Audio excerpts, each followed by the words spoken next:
Different perspectives, same passion. Welcome to the Coach and the Couch Potato Podcast. What is going on, everybody? Welcome to episode 17 of the Coach and the Couch Potato. As always, I'm Jeremy the Couch Potato. Other side of the screen, we got Coach Slate. What is going on, sir? Not much, man. Just out here living the dream. End of the school year's here, so just ready. The kids and I are probably getting on each other's nerves at this point.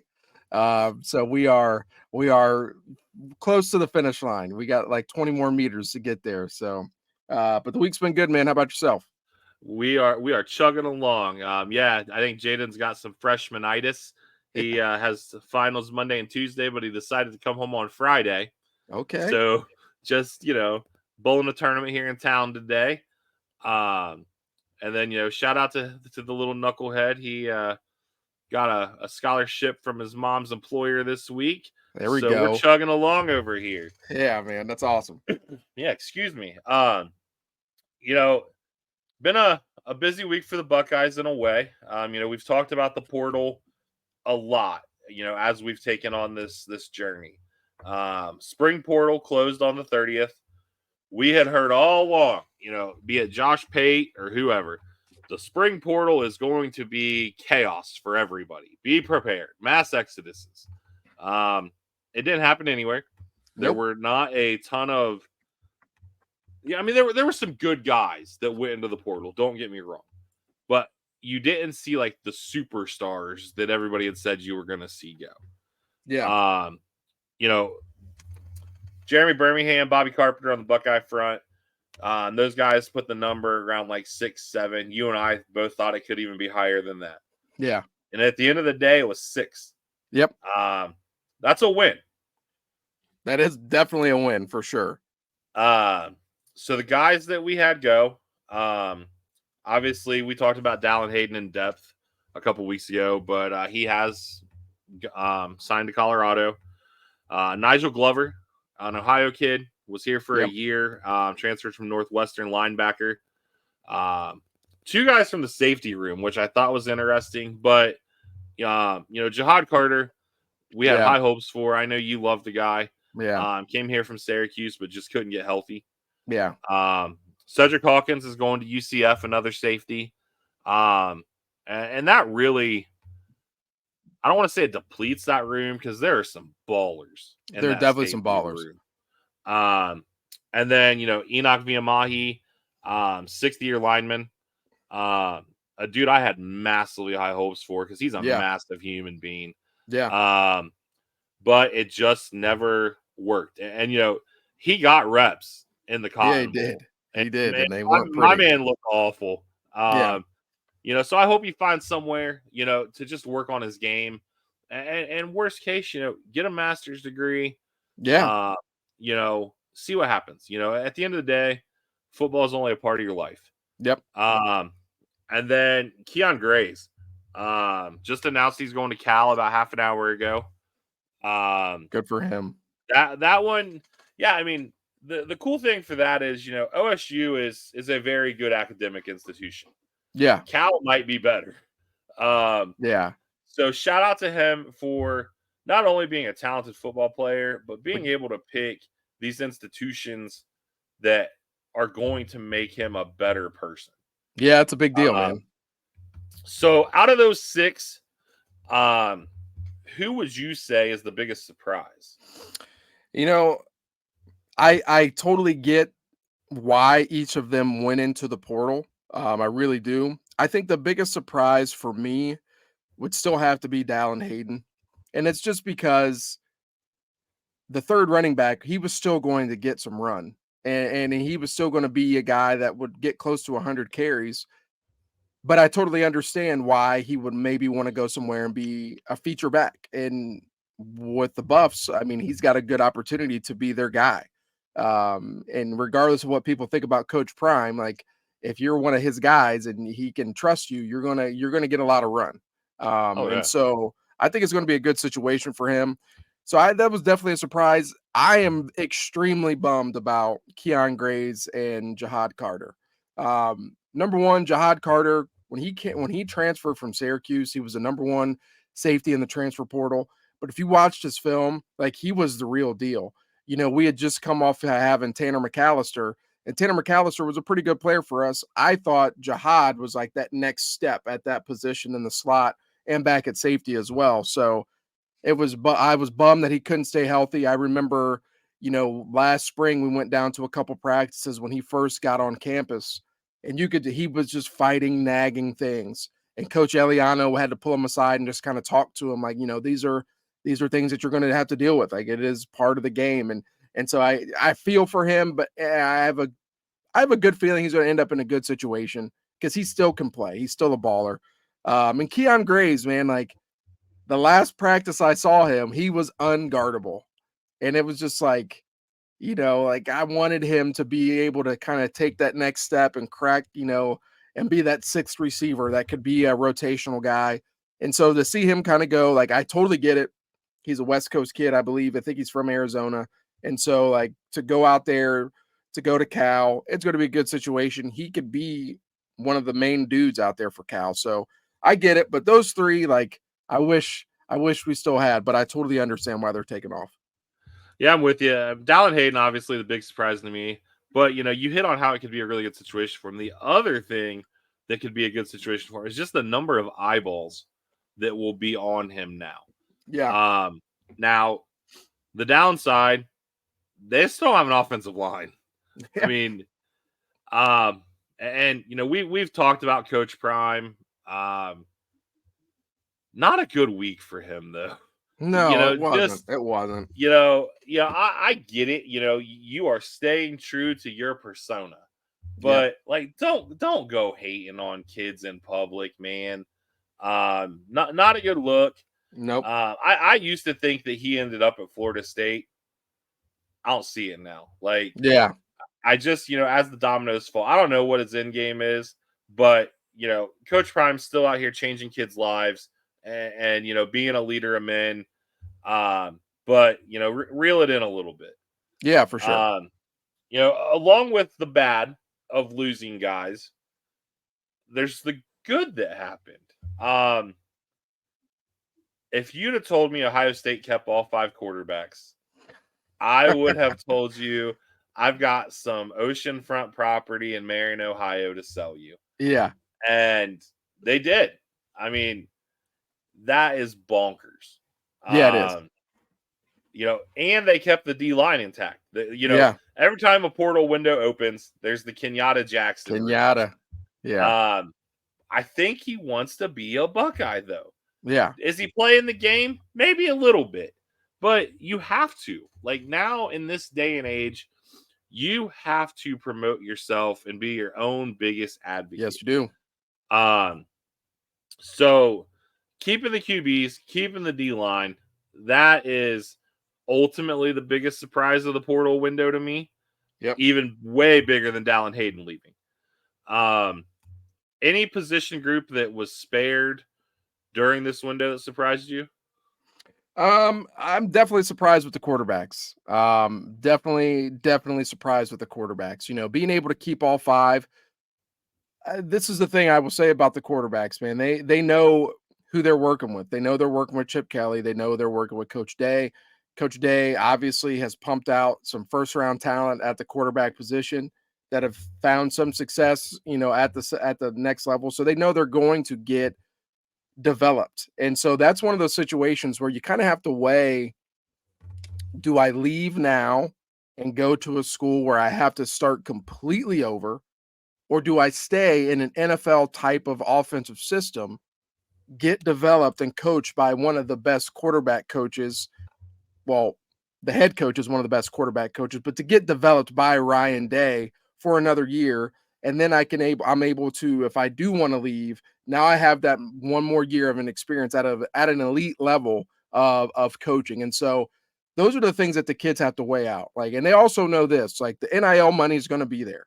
They are at a prime position. If Lincoln Keenholz decides after the season that he wants to go to Iowa, like, he's going to get a bag when he goes to Iowa. Like, those are things that are going to be there for them, even if they decide to stay or they decide to go. And so I think it goes to show the fact that everybody would always say the culture is broken. Like Urban had his culture and Ryan Day is ruining it. No, these kids want to be Buckeyes.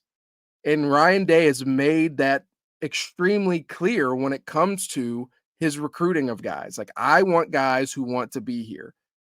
I would totally understand if Kenyatta wanted to leave. I would totally understand if Caden Curry wanted to leave. They didn't expect to come here and wait till they were seniors to be full-time starters. But I think the culture and NIL does play a part of that as well. But I do think the culture is really intact. And I think they are in a situation where they are getting some of the best coaching in the country every single day. Their NIL collectives are taking care of Ohio State athletes. And there's not that big push to be like, I need to go find the next opportunity because I have such a great one here. And so I thought that was really cool to see all 5 quarterbacks stay. Obviously you said with the defensive line, Kenyatta, they always talk about him being a guy that's going to be in the portal. And so I'm really glad to see those guys stay because Kenyatta and Caden Curry are going to be huge parts of what we do this year. I mean, I know we have JT and Jack coming back, but Kenyatta's he's got to be able to take that next step. And I think he's going to get opportunities to do that. And then, the more we can get Caden Curry on the field, the better. The dude just has a motor that just never stops. And so I was very happy to see us retain, the quarterbacks and those defensive line guys. And, I think Ohio State is in a good situation going into the summer. They still do have 5 scholarships, I believe, out that is the number that they've got to be able to fill. So I'm sure we'll talk about that in a little bit. But, I think we're in a good situation going into the summer. Yeah, absolutely. And you hit on it, man, with culture. The way I used to always talk about it to people was Urban didn't recruit choir boys. Now, yes, you had guys come into the program under Urban like Von Bell. Outstanding young man. Yeah. And this isn't a particular knock on anybody that Urban recruited. But with an Urban Meyer-led team, you never knew what morning, especially like a Sunday, you were going to wake up and go, what happened on High Street tonight? Yeah. And most of the time it was harmless stuff. But, we'll throw it out there. Look at a guy like Marcus Williamson. What's the number? 8 or 9 banks that this guy has robbed. Go watch the Urban Florida documentary. Just like at Florida, okay, you had a locker room that had arguably one of the greatest human beings ever in Tim Tebow. Yeah. And Aaron Hernandez. Yeah. And after watching that documentary, the writing was on the wall that there Absolutely. was something not right with Aaron Hernandez. Yeah. But Urban fights for his guy. And that's not a knock on Urban either. Yeah. Granted, to a much lesser degree, Jim Tressel. Yeah. Went Youngstown strong, he did, for his man. guys. If Jimmy T tells what he knows about Tatgate, it's a lot worse. It's just what it is. Yeah. You hit the nail on the head. 80 scholarships, right now. So we got 5 to play with. I only see 3 positions they potentially add anybody at. Yeah. And, I've got it jotted down as running back, O-line, and safety. Yep. I don't think we add a running back. I think you put TC Caffey on scholarship. I do too. I agree with that 100%. I think that's your fix there.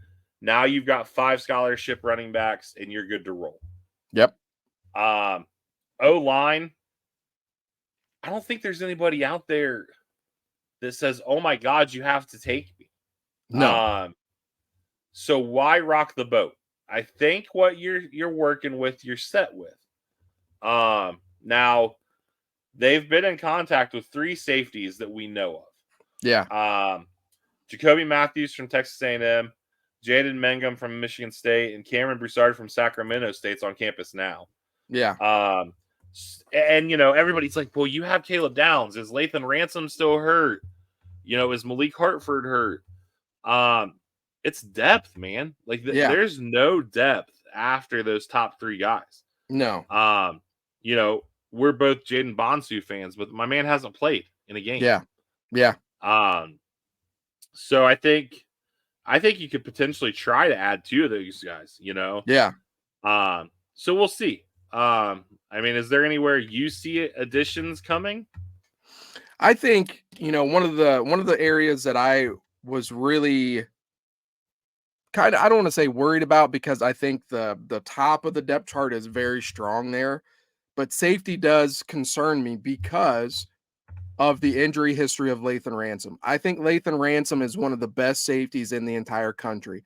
I love the way he plays. He plays with reckless abandon. He's a true leader on the field, but that also has come with some injuries. I don't know if he's finished the season the last 2 seasons, and that's not a knock on him. It's just the way that he plays the game. When he's healthy, he's an absolute dog, and I wish he could stay here for 10 years. Like, that's the type of guy that I plays want. like a rocket. Yeah, and that's the type of guy that I want at safety. I see a lot of the same stuff in Malik Hartford. And guess who didn't participate in the spring? Malik Hartford. He was also injured. And I understand Malik Hartford is a stud, but one of the main reasons why the Buckeyes wanted him, he is a missile to the football, and he will knock your freaking block off. When you play like that, it comes with injuries. And so when you have those top 3 guys, yeah, that's on paper, that is fantastic, and they're going to be 3 studs.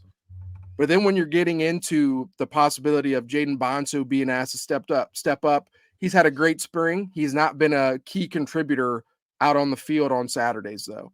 And then you have to start talking about Jalen McClain. Jalen McClain's going to be a very good player for us. But again, he's a true freshman, hasn't really done much. And so now you're talking about Inky Johnson, or whatever the guy's, I can't remember his last name. Is it Johnson or Jones? One of the two.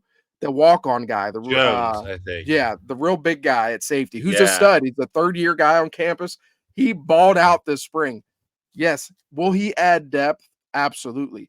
But there's a reason why he hasn't been on the field yet after being on campus for 3 years. And so you have to really take a look at that. I believe that they are going to add at least one of those guys at safety. I've watched their film. I've watched their highlights. I was able to get some actual Texas A&M film of Jacoby Matthews. There are some, I totally get why Ohio State wants these guys. Where you're talking about after Lathan Ransom leaves, you're still going to need guys next to Caleb Downs the following year. You know what I mean? So you've got to continue to build that depth. And so I like all 3 of the safeties. I really do. I think Mangum from Michigan State, he's got a ton of playing experience. He's very good. The Sacramento State guy is a sleeper to me because I think he's a stud. I think he's dominated at the FCS level, and I understand why he's leaving. He wants that opportunity. And so if you could get somebody like that, those are good, solid depth pieces that have a ton of college playing experience if Malik Hartford or Lathan Ransom were to go down. And so I think that's a spot where I would definitely add somebody. Running back wise, like you said, TC Caffey, he should be on scholarship. I mean, Ryan Day talked about him so highly this spring. He's the embodiment of what a Buckeye is, and that takes care of your 5th running back. I don't think we need to go get somebody out of the portal. I really don't when you have him on campus right now, ready to go.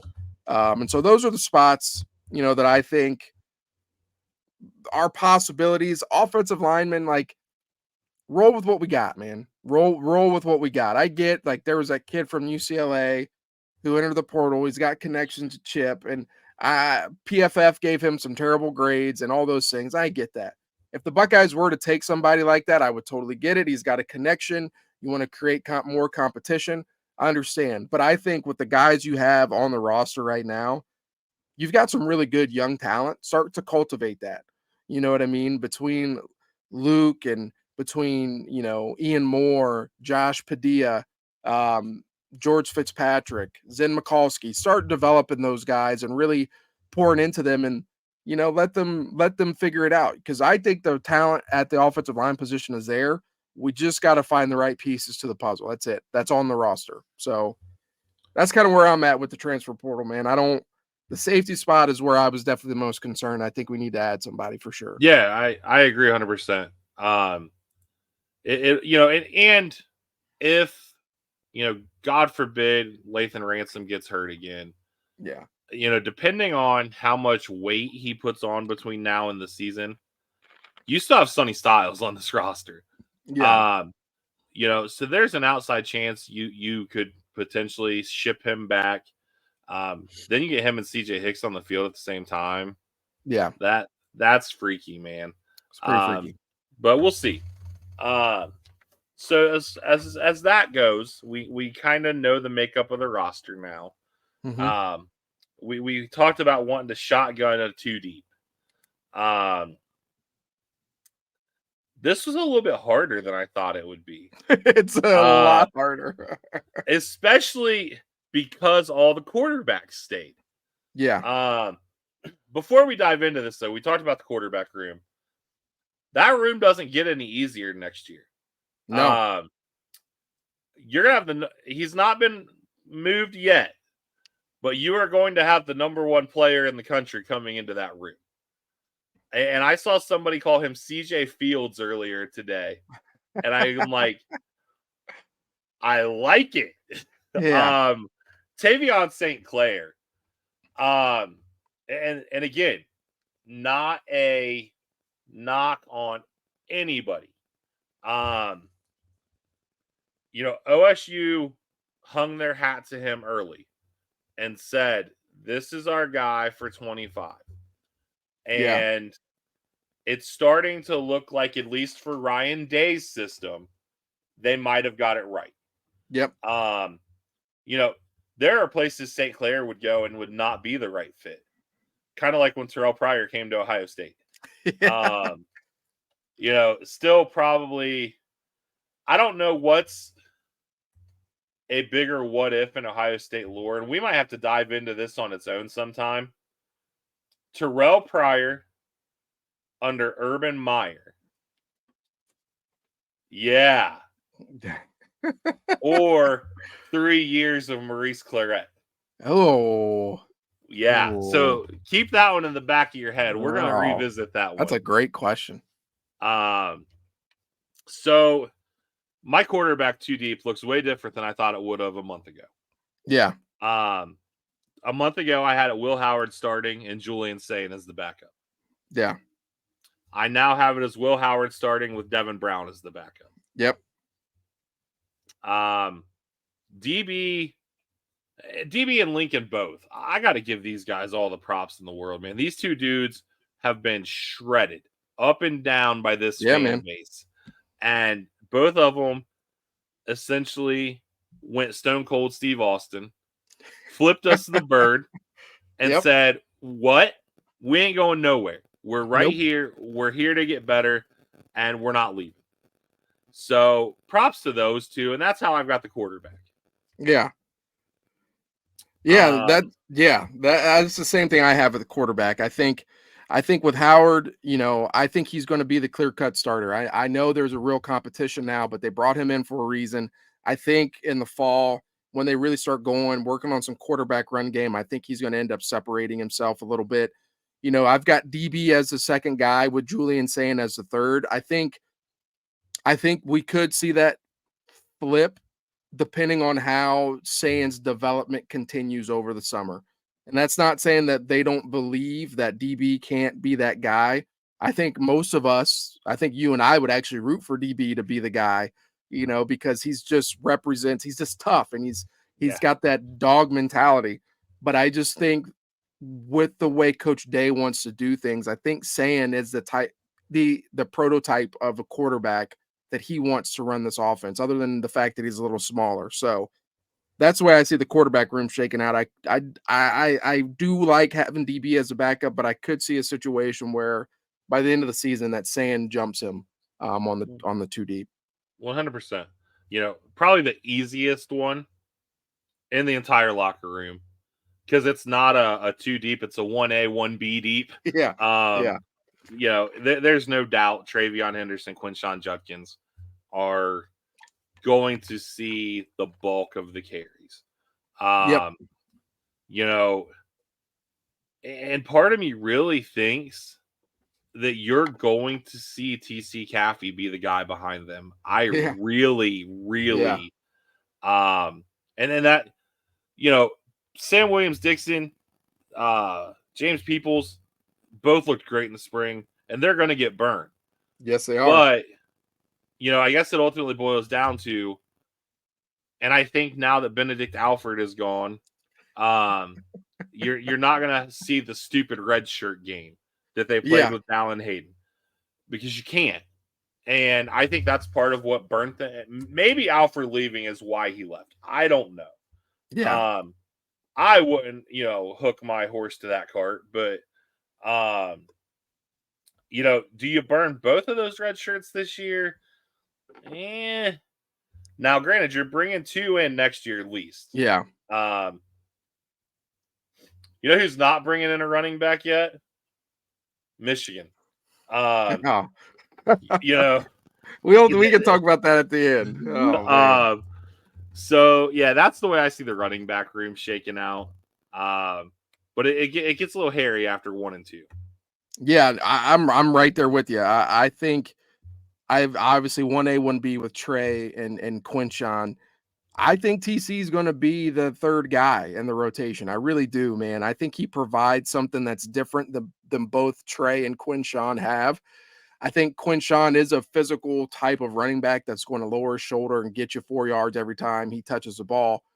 But I also think he's got a little wiggle to him as well. And so when he gets in the open field, he can make you look silly. TC is going to try to take your soul. Like, he's going to try to run through you and tell you about it afterwards. Actually, probably wouldn't say a word. He would just go back to the huddle and try to do it again. Those are the worst running backs to go against. As a former safety, those big bruising running backs that you get a big hit on them and they just kind of look at you and go back to the huddle, and it's like, oh, it's like Nick Chubb. You know what I mean? Like, not comparing TC to Nick Chubb. I don't think he's there. And it was at this moment he knew he messed up. Exactly. And like you said, though, with the red shirt game, like, I'm back and forth on that, man. Like, it's so, like you said, it's so hard. I do think you can be strategic about, because the players now can play in 4 games and still be redshirted. So I think you can be strategic about how and what games you play those bottom 3 or 4 guys in. But I also think, like, it's a 17-game season, 16-game season, we're hoping. So we're going to need them at some point. They're going to have to touch the ball. And, like, that's why Coach Day wants 5 guys, in the backfield. So I think those top 2, though, will obviously be the top 2. And I think TC will be the third guy that rotates in. Hopefully he gets on scholarship this summer. That'd be great. Yeah, one thing I'll have to look into, because I don't know if it changed at all with the expanded playoff. Postseason games don't count toward the red shirt, or at least they haven't. Nope. So that's nice right there. Wide receiver room, to me, it's a clear-cut 3. But, like, when you look at a lot of, more established, the bigger websites and everything like that, and they're projected, to me, it's a Mecca, obviously. Yeah. It's Carnell Tate, and it's Jeremiah Smith. Yep. Follow, with your next 3 up to be Brandon Ennis, Jaden Ballard, and Bryson Rogers. Yep. Now, the wild card there is that, the guy I'm very high on, I've made no bones about it. Mylan Graham's not even on campus yet, though. Exactly. And I feel like he's got the potential to be, if he can get acclimated, he's going to give Jaden Ballard a run for playing time, because to me, that's who he mirrors the most. Yeah, I agree with that 100%. Deep burner guy. But, man, Jaden Ballard, another guy, who has stuck it out and showed what it means to really be a Buckeye. Another guy, when you want to look at the culture of this program right now, he is at arguably the second most important position on offense, and the position that makes a lot of NIL money a lot of places. Yeah. And he's here still. Yeah. Good problems to have in that room, though, but that's the way I see it. Yeah, I see it the same way, man, with the top 3. I think, but yeah, with Emeka, JJ, and Tate, those are the top 3. I think as long as Ennis is healthy, I think he's going to be that 4th guy. I think he's going to be that expanded Xavier Johnson type guy for us this year. I'm excited for him to be out there because he's got a defensive mentality and he's a dog. Like he's just like a running back out there at receiver. So I'm excited for him. I think Jaden Ballard, they've got to find a way to just get him to run some deep posts, get him to run some flag routes, some things that are just pushing down the field, because that is his strength. And I want to see them kind of utilize that because I think he provides something. I mean, we have burners, but he's different. Yeah, I want to see that in action. I think Bryson Rogers is going to get some run. I think he showed a lot this spring.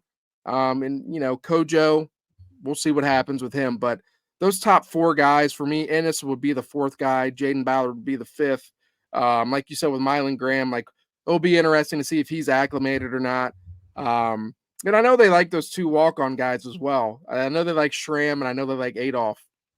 And I could see a situation where they may add somebody in the transfer portal that is just like a depth piece because Day wants to have 11 guys on scholarship in that room. He's made that very clear. And so maybe they go add some depth piece or whatever, but I think the receiver room I think it's pretty set, man. And I think with Emeka leading the charge and JJ and Tate, I think we've got our top 3 are arguably the best 3 in the country. So that's a special group, man. Really special group. Unproven a little bit, but I think they'll be fine. I think that's another room where you could see a walk-on get a Scully. Yeah. I don't think they go to the portal, especially after I cannot remember whose mom it was I heard this week in an interview. Either a 25 or a 26 kid whose mom was like, the fact that Coach Hartline does not go to the portal. Yeah. So we'll see though. So tight end. Well, so real quick hitter on the wide receiver group. Demarion Witten's dad has came out and said they've told him that he will be in the receiver room when he gets to campus. Okay. All right. Well, that will take care of that. We kind of hit on that, a couple weeks ago that it may be. That's exciting though, because man, that kid is whoo. I encourage all of you guys to just go watch his highlights, and he's got unlimited potential. The thing is, they are trying to project out on how his body's going to develop. That's why he was recruited as a tight end. But I'm telling you, like, this is a guy, like, if he can get acclimated quickly, his athleticism is just going to jump off the chart. I mean, it's going to be, he's special. He is special. I think he could fight to get into the top 6. I mean, I think he's that talented of a kid. Red zone threat. I mean, I believe it was Liberty that they played this year. Yes, it was. Coach isn't going to want to hear this. No. Nor are his new coworkers. No. Go watch the film from that game. Yeah. Let's just leave that at that, though. Tight end. I think our boy G is going to start. I think he's so the too, guy. Man. And then I think it's probably going to be Kazmarek because of the blocking. Yeah. But we'll see. But man, G starting makes me giddy. Yeah. Yeah, man.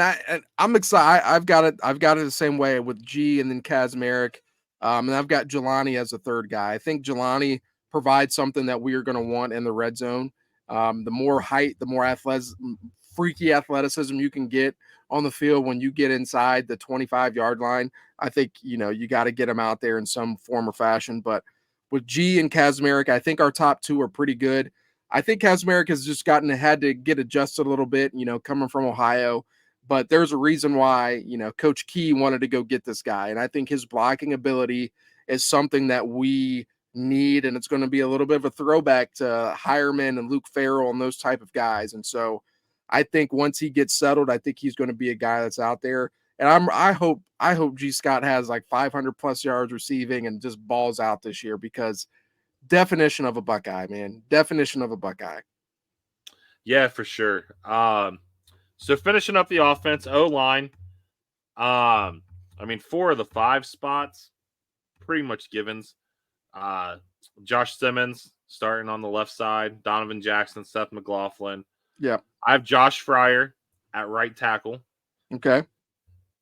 And I don't know why, but my gut just tells me Carson Hinsman's going to start at right guard. Yeah. But the cool thing here is that allows Luke Montgomery to be that sixth guy again. Yep. So you could realistically, in any scenario, either A, you go to a six-man front in a big, bulky situation. He's in there. McLaughlin struggles with snaps. You move Hinsman over. Yeah. Luke's back in. Fryer looks like garbage for some reason. Luke can pop in. Yeah. I think, we got to remember the kid's only a sophomore. We talk about the kid a lot. But, yeah, something just tells me that I think that's where the starting line is going to be. With the second group probably being Zen, probably at left tackle, Austin Saraveld at right or at left guard. Yeah. I mean, it's got to be Toby Wilson as the next center. I mean, there's really Josh not Padilla. enough. Yeah. I mean, then Luke at right guard and Tegra Shabola at right tackle. Yeah. Yeah, I've got it pretty much the same way, man. I think having that veteran experience that Hinsman has after starting last year, I think they're going to lean that way at right guard. But I also think that Luke and Tegra are going to be right there in the mix as well. I think they want to create as much competition as they can on that right side. And so I'm projecting right now that Hinsman would be the guy at right guard. And I think Luke, like you said, will be the sixth guy. And, I want Luke to be the guy for obvious reasons. I know how hard he's worked. I've seen it. I know that he's fully invested into being a Buckeye in the Chip Kelly system. And, I want to see him be that guy. But I do think they want more of that veteran presence. And I think they'll start out with Hinsman at right guard, with Fryer at right tackle. But I think Luke's going to definitely push to get on that right side. And it's going to be a good summer. It's got to be a good summer for him, and he knows that. So, and the backups, it just depends on what they want. I think they like Zen. I think they like George Fitzpatrick. I think they like Josh Padilla as a center. They've talked about him with Ian Moore and Severfield, or however you say his last name. There are some talented guys on this roster. And so I think those backups, I think Ian Moore could be in the two deep. And I love everything about that kid. And I think we're at a point now where those young guys need to be those primary backups because they need that development. And, Fryer's going to be gone after this year. Simmons possibly will be gone after this year. DJ will be gone after this year. Seth will be gone after this year. So you're looking at for 2025, a completely new offensive line. And so I think those young guys have to start getting some quality reps within that two deep. So that's kind of the way I see it shaking out. Yeah, I'm with you. I mean, this is the chance to remove yourself from some of the misses. Yeah. If you are truly confident in the young guys that Fry has brought in, give them the burn. I mean, be it the fourth quarter against, Youngstown or Akron or whoever. I mean, just getting them on the field in a game situation means a lot. Yeah. On the defensive side, it's a whole lot more clear cut. Yeah. Obviously your first four on the D line are going to be Jack Sawyer, Ty Hamilton, Tyleek Williams, and JTT. Yep. The next four, I've got Caden Curry backing up Sawyer, Caden McDonald backing up Ty, Hero Canoe, that dude's going to be special, and Kenyatta Jackson. Yeah. Yeah, no, I've got it the same. I've got it the same exact way. I do think Edric Houston is going to push to be in that two deep. I think he is a rotational guy that they are going to have to play. I think Jason Moore will be a rotational guy on the inside as well, at D tackle. And I think that Tywan Malone, like I want him to figure it out, because I think athletically he could provide something that we really need as far as getting after the quarterback from the interior. But I think Edric Houston, they're going to find a way to get him rotating in with those ends, some form or fashion.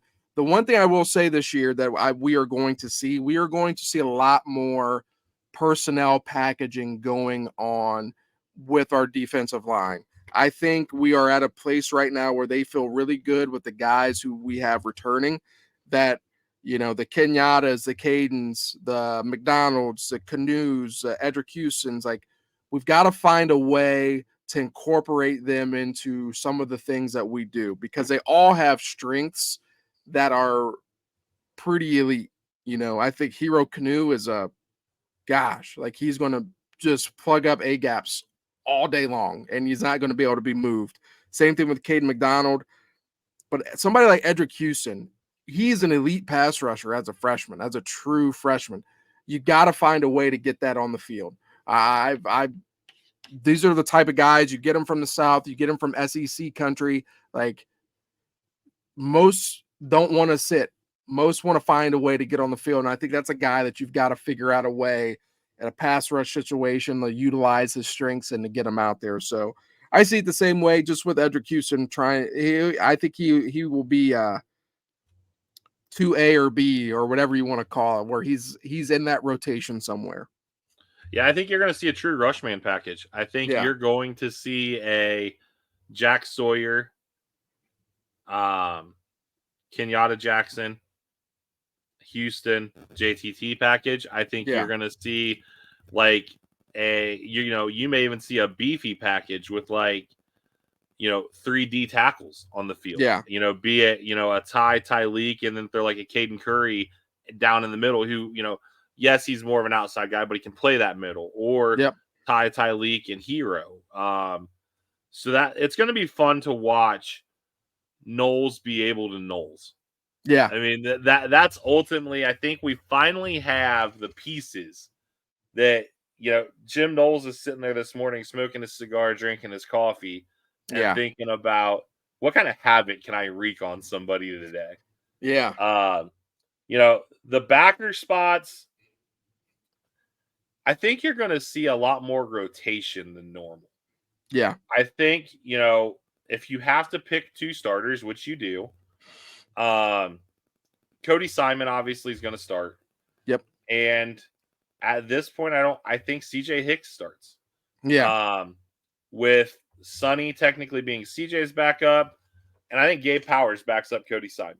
I agree. But I think all four of those guys are going to see serious playing time. I do too. And I see it the same exact way, with Arvell Reese being a guy that they figure out a way to utilize his athleticism. Yes. I think CJ Hicks is going to start. I think because he showed this offseason how elite of a blitzer he is. And I think as a will linebacker, you can really get away with a lot of the stuff. Very similar to Andy Katzenmoyer. Andy Katzenmoyer was obviously a very good linebacker, but when he blitzed, he was going to get the quarterback, or it's going to be a tackle for loss every single time. I think CJ Hicks has that type of potential when it comes to blitzing. The two practices that I went to, he blitzed a vast majority of the time, and he cannot be blocked. Whether it was the right side, left side, Donovan Jackson, Josh Simmons, didn't matter. They were having trouble blocking him. And so I do think that is a situation where we're going to see CJ start. I do think we will have a true jack this year at times, and that's going to be CJ or Sonny with Arvell as the backup to that spot, because you've got to find a way to get CJ and Sonny on the field at the same time. They're too good. They're too talented. You got to find a way. And so I do think we will see a true jack. I don't know how much we'll see it. I don't think we'll see it every single down, obviously because of who we have returning up front. But I do think it's going to be a situation where we've got to find a way to get after the quarterback and utilize, Sonny's athleticism in the passing game, dropping from a linebacker. It's very Pete Warner-like, and he's probably more athletic than Pete Warner. And the way that what's I just forgot it. Coach Halfley. Coach Halfley utilized Pete Werner. Oh my gosh, the athleticism that Werner showed, dropping him in coverage. I think you can do a lot of the same stuff with Sonny Styles in those passing situations. So I do think that is something that we are going to see, a true jack package where it's going to be CJ Hicks and Sonny's going to come in at linebacker and be able to do a lot of things for us in the passing game. So I'm excited about that room. I really am. I think those first four, I think Gabe is really starting to come into his own. And I think he's really starting to show like the type of guy that he is. So those first four in that room, man, it's pretty good. And then you have Arvell as possibly that fifth guy, and then Peyton Pierce and those guys as well. So it's a really good room right now. Yeah, and people underestimate Arvell Reese, man. That guy is freaky. The secondary, I think, obviously, your starting five, there's literally no questions. Yeah. Corners, Denzel Burke, IGB, with Jordan Hancock in the slot. Yeah. Jermaine Matthews, obviously, will be one of your backups. Pending on the injury, I feel like Lorenzo Styles is going to be the backup slot guy. Yeah. And then Calvin Simpson-Hunt. I think, safeties, Lathan Ransom, Caleb Downs. That's probably the easiest question in college football. With Jaden Bonsu and Malik Hartford as the backups right now. Yeah. Yeah, I see a lot of the same. I think at the safety spot, I think, but Downs, Ransom, and Hartford, I think those are going to be your first three. I do think they're going to add one of these three guys out of the transfer portal, and I think he'll probably be, the fourth safety, whether that's the adjuster or whatever Coach Knowles calls those positions in the back end. But I do think that we are going to add somebody that's going to be that fourth guy at safety. And I think Jaden Bonsu is going to compete for that spot as well. So that's why I see the safety room shaking out. Corner wise, my top three, Burke, Iggy, and Jermaine, I think are the best corners in the country. I mean, Jermaine Matthews he's starting anywhere else. I mean, he's 100%. that good. But I read something the other day on 11 Warriors, I believe. Was it 11 Warriors? I don't know. It was one of the sites. They talked about how the secondary truly believes that IGB changed the mentality of that room. If you ever watch Igbinosun play, he is the definition of a dog. He doesn't matter who he's going up against. He is going to, I'm better than you. It's simple as that. I'm going to lock you up. I'm going to tell you about it. I'm going to put my sword in its thing, and it's going to be a wrap. Or I'm going to strap you up in the seatbelt. I'm going to do whatever it is, and you are going to be told about how good I am. I think IGB is so, I don't want to say underrated, but because of the success of Burke, and then we have Jermaine, I think he kind of gets overlooked. I think IGB is going to be an all-conference type guy for us this year. I got Aaron Scott as the fourth one. And the reason why I have Aaron Scott is because I think Hancock and Calvin Simpson-Hunt are going to be those guys in the nickel for us. Lorenzo Styles' shoulder worries me. And so, I think obviously those guys can bump outside, but I think you're going to see Aaron Scott develop, and you're really going to see Hancock and Calvin Simpson-Hunt really take that next step for us in the slot. I think Hancock's going to be a dog this year. You got to get somebody ready and developed in that spot. And I think if it's not Styles, I think Simpson-Hunt is going to be, I think he could be elite there, man, with his size, with his speed, his physicality. He's able to blitz. He's one of the fastest guys on the field. You're talking about a guy who is running a 10-3 100. The dude is special. So I think you're going to see him get on the field a lot in that nickel position. Man, the back end, that cornerback room it's special. It's special. Yeah, 100%. I don't think there's any way you go in that room that's really wrong. No. And then obviously, Jaden Fielding will be kicker. Yeah. And then the first dude off the bus, Nick McClarty, is going to be punting. I mean, so yeah, that's kind of a too deep breakdown. One thing I wanted to hit on, after we talked about the portal and the roster and stuff, our boy Marv has been getting drug kind of under the bus. over this whole NFLPA licensing deal. You know, we always talk NIL. I throw memorabilia and stuff out there here and there. You know, Marvin Harrison Jr. has yet to sign the preliminary NFLPA licensing deal. So what that means is you cannot go to fanatics.com right now and buy a Marvin Harrison Jr. Arizona Cardinals jersey. This is normally a regular practice among rookies. They sign it before their rookie deals are done. That way they can begin monetizing, you know, essentially NFL NIL right off the rip. On McAfee, McAfee was able to talk to the Marv camp. And it's not that Marv is not going to sign the deal. Marv will join the NFL Players Association. You have to. Yeah. Marv has beef with Fanatics. Fanatics is the biggest name in sports right now. You know, apparel, memorabilia. They are about to own the trading card market. They bought Topps. Yeah. So Fanatics does this thing to a lot of sophomores in college, apparently. And this is, again, according to McAfee and the people he talked to in Marv's camp. They come to you as a sophomore and they ask you to sign a 4-year deal, trading card deal, sign autographs for cards. Yeah. Well, guess what? If you're somebody like Marv, so for, you know, they get you for your last 2 years of college, which, and again, we're going to dive into this topic, the card side of it, a whole lot deeper down the road. We have a special guest lined up and everything. But then they get you for your first 2 years of the NFL right off the rip. Yeah. Marv's camp, like Marv doesn't have an agent. Yeah. You know, Marv and his team, it's Marv. I'm sure Marv Sr.'s involved. They ran their own memorabilia. You know, you can go to like teamharrison.com or whatever it is and buy a Marv signed OSU jersey. So I just wanted to throw that out there, you know, and that's one of the things, you know, we talked about a little bit, you know, the Marv slander, just like CJ Stroud got thrown under the bus last year. You know, it's anything they can think of. But, you know, everybody talks about NIL, and it's like, well, these guys are getting paid now. But what you don't realize is these kids are still getting taken advantage of. Yep. There was a young man drafted in the second round by the Bears from the University of Florida, Javon Dexter. Yep. Offensive lineman. Signed a deal while he was at Florida for a one-time payment of $430,000.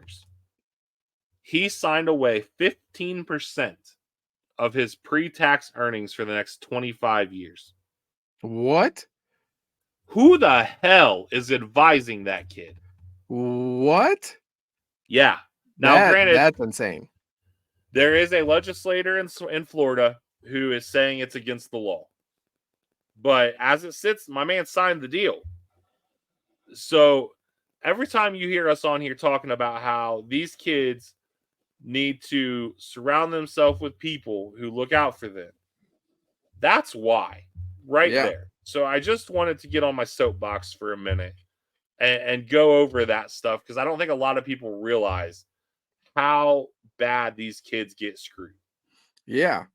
Yeah. And you know, that's something that obviously you've always been an advocate for. And, you know, I had to come around to that, but the more that I read and the more I've talked to you about it, there's a part of me that totally gets why Marv is doing this, because it's not just going to affect him. It's affecting people that are coming after him as well. Like if I'm Marvin Harrison Jr., if I'm one of the top players in college football, I'm a top 5 draft pick, and I'm still making money off of something that I signed when I was a freaking sophomore in college. I mean, like, I should be able to monetize that a little bit more. And I know his rookie contract is going to be more money than I'll ever make in my entire life, right? But that's not the point, because the pockets of these CEOs and the pockets of these NFL franchises and owners are being lined because people like Marvin Harrison Jr. The Cardinals are going to sell out because they want to see Kyler Murray throw in the Marvin Harrison Jr.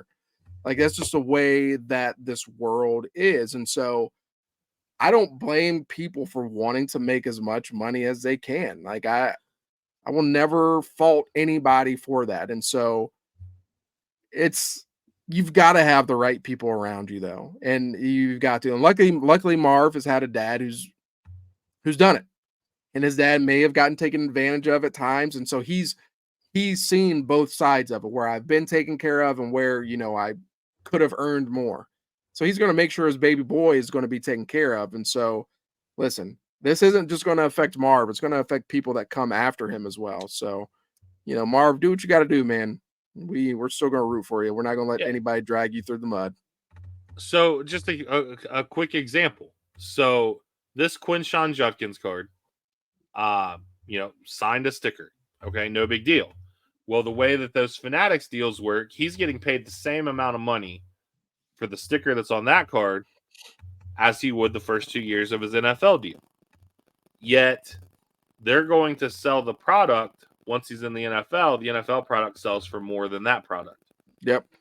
So just like I said, just a real quick hitter about tying some pieces together, some stuff that's out there. Yeah.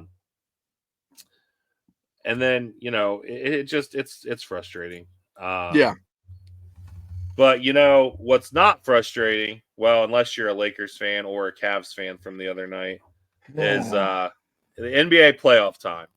Yes. And again, this is a topic we've said we're going to dive a lot deeper into solo about a certain part of it. But for today's Mount Rushmore, Coach Slate chose to break the seal. Yep, I couldn't do it anymore. Couldn't. We are going NBA GOATs. Yep. I will preface this with, for me personally, again, I went with my lifetime.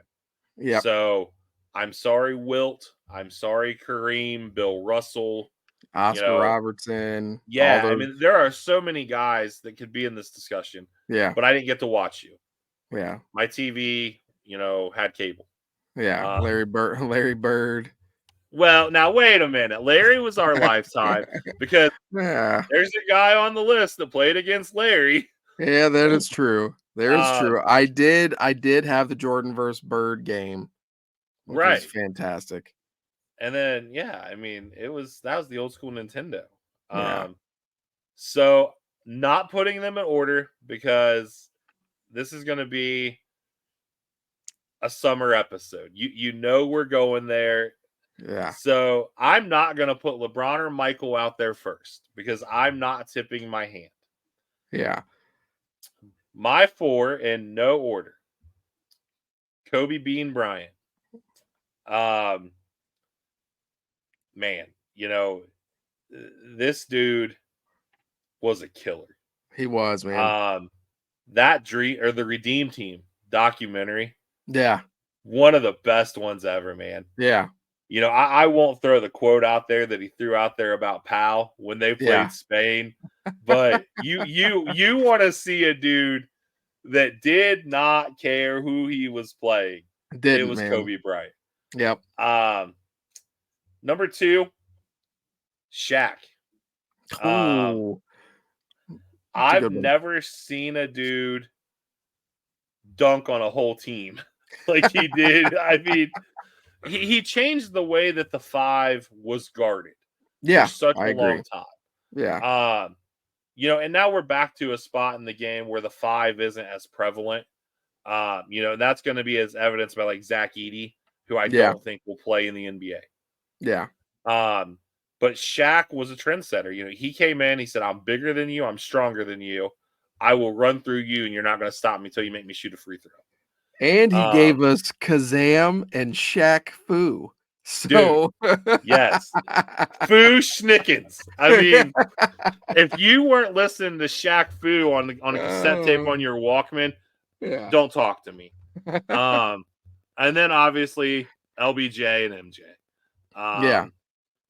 1A, 1B, depending on if you're somebody that can actually have that conversation or if you're somebody that brings LeBron's politics into it or whatever. I don't care who somebody votes for if they're good, if that's the discussion. So those are my 4. Honorable mention, man, there's a lot of them. You got to look at dudes like Barkley, like Yeah. Karl Malone, Yeah. you know, even like AI, honestly. I mean, Yeah. AI Yeah. AI kind of transcended the game, Yeah. brought that Hampton Woods vibe to the Yes, he league. did, man. Yes, If he you've did. never been to Hampton Woods, Virginia, Yeah. you know, it's an experience. It's an experience. Virginia We Beach, that whole area is an experience. Yeah, we stopped right in Hampton on the way to the Outer Banks one time. Yeah. And my sister-in-law had a beautiful Rottweiler at the time. Yeah. And got her out and decided she's going to take her for a walk at the park real quick. Yeah. And I'm like, Amber, you know what they do to dogs down here? Like, Yeah. but yeah, but you know what? That area, you know, has given us some phenomenal athletes. Oh, yeah. And AI really brought you. Could you imagine if AI wouldn't have made it in the league somehow and would have went to the And One tour? Oh my God. That would have been That's scary. another Jeremy what if. Like, Yeah. so that's my 4. Let's see what you got and go from there. All right. Well, I am going to put mine in order. Now, I Oh, he's will say tipping the this. hand. I am tipping the hand. I do have a 4A and a 4B. Not going to lie. I've got to. So I'll start from the bottom. I think everybody knows who my number 1's going to be, but Started from the bottom now. so 4B for me is Dirk Nowitzki. I don't think he gets enough love for the impact he has had on players like Kevin Durant, like Luka. I think Victor Wembanyama. I don't think he gets enough. I don't think he gets enough credit for the impact that he's had on those freak of nature athletes who are 7 foot tall, but are able to handle the ball, can take you to the rack, can push up, can do everything. And so I remember listening to this documentary or something on ESPN about KD, and KD talked about, I think KD is arguably the greatest scorer in NBA history. He's up there. I think, and when KD was talking about his game, he said, I had to add some of the stuff that Dirk was doing to my bag, the off balance shots and different things like that. I think you see so many players do that now. And I think Dirk was one of the first people that I remember seeing that. So he's going to be my 4B. I know people are going to be like, oh, that automatically invalidates That's you, blah, blah, good. blah. No, But I like that. But I just think Dirk, from an international standpoint, I think he's the greatest international player the NBA has ever had. And so, like, I think you've got to include him. 4A, though, for me, is Allen Iverson. Allen Iverson literally carried that entire franchise, and he's only 6 foot tall, 170 pounds, if that. And to watch him the year that they went to the NBA Finals against Kobe and Shaq, like I remember I didn't miss a game. I'm not a fan of either of them, but I was a fan of AI. And so I wanted to see, could he do it? And if he would have been able to do that, that would have been like, you would have had to include him in every GOAT discussion if he was able to make that happen. But AI, just from a pure culture standpoint, people have tattoos now because of AI. People feel comfortable in their own skin because of AI. People feel that they can dress however they want to dress because of AI. I've got a cross tattoo on my arm. It's the same exact tattoo that AI has. Like it was my first one. I wanted it so bad because Allen Iverson had it. And so I just think from a cultural standpoint, you cannot overlook Allen Iverson. And then obviously from a player standpoint, he was just a dog. Like, I don't think people understand how physical he played. And for somebody that small to have the longevity that he had, the scoring ability that he had, AI will always be up there for me. So I had to include him in my GOAT discussion. Number 3, and this is hard, but Kobe Bryant. Kobe is an MJ replica. And I think people kind of overlook that a little bit when they talk about the GOAT discussion. I think he was, you see it, the way that they shoot, the fadeaways, the different things like that. It was all what MJ did. And I think, coming straight out of high school, having to learn and develop, and then he figured it out after that, and being with Shaq and the championships and just the impact that he had on the game. I think Kobe's got to always be included in the top 3. He's just was special. Fun fact, we call my daughter Willa Bean. And everybody thinks just because like vanilla bean ice cream. No, I call her, like, it started out as, oh yeah, Willa Bean, but like we literally have had conversations about changing her middle name to Bean, like officially. And it's not because of that. It's because of Kobe. Like and obviously, especially after he passed, the advocacy that he had for his daughters and women's sports and things like that, like that makes a huge impact on me personally, obviously being a father of 3 daughters. So Kobe's number 3 for me. Number 2 is going to be MJ. The reason why MJ is number 2 is because like I just said, Kobe was able to replicate everything that Michael Jordan was. And I think Michael Jordan was great. I think he is phenomenal. 6-0, got 6 championships, all those different things. But he didn't do it alone. He didn't have to carry that entire team by himself. But it doesn't take away from the impact that he had on the game, not just from a culture standpoint, but from a global standpoint.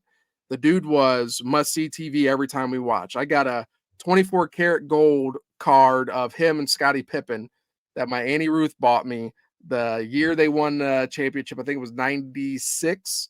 I think it was 96 or 97, one of the years. She bought it off of QVC. Still got it. Still got it. Yeah, exactly.